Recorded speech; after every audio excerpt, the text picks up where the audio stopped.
En janvier 2013, le nord du Mali sombre dans le chaos. Des groupes armés terroristes contrôlent de vastes territoires et menacent de marcher sur Bamako, la capitale. Face à cette situation critique, la France lance l'opération Serval, une intervention militaire destinée à stopper l'avancée ennemie et à restaurer la stabilité dans la région.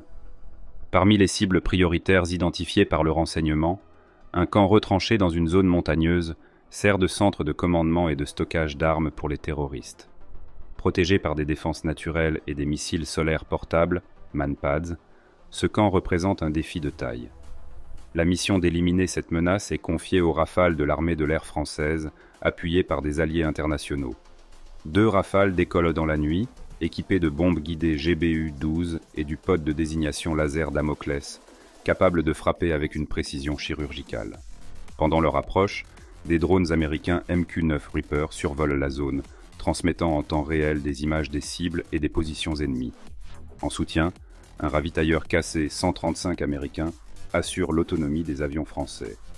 Les pilotes verrouillent leurs objectifs, un dépôt de munitions, un poste de commandement et plusieurs véhicules armés. La première bombe GBU-12 est larguée, filant droit vers le dépôt. Quelques secondes plus tard, une explosion massive illumine la nuit, détruisant les munitions et déstabilisant les défenses ennemies. Quelques instants plus tard, la deuxième bombe est larguée. Elle traverse les airs avec une trajectoire précise avant de frapper directement le poste de commandement. L'impact réduit le bâtiment en ruine, annihilant toute capacité de coordination des groupes armés retranchés. Les terroristes, pris de court, tentent de fuir, mais leur organisation est désormais chaotique.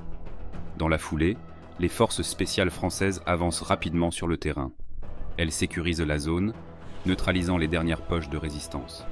Avec cette intervention décisive, les forces françaises reprennent l'avantage dans cette région clé. La destruction des infrastructures ennemies affaiblit considérablement leur capacité opérationnelle, permettant aux troupes maliennes de progresser plus facilement sur le terrain.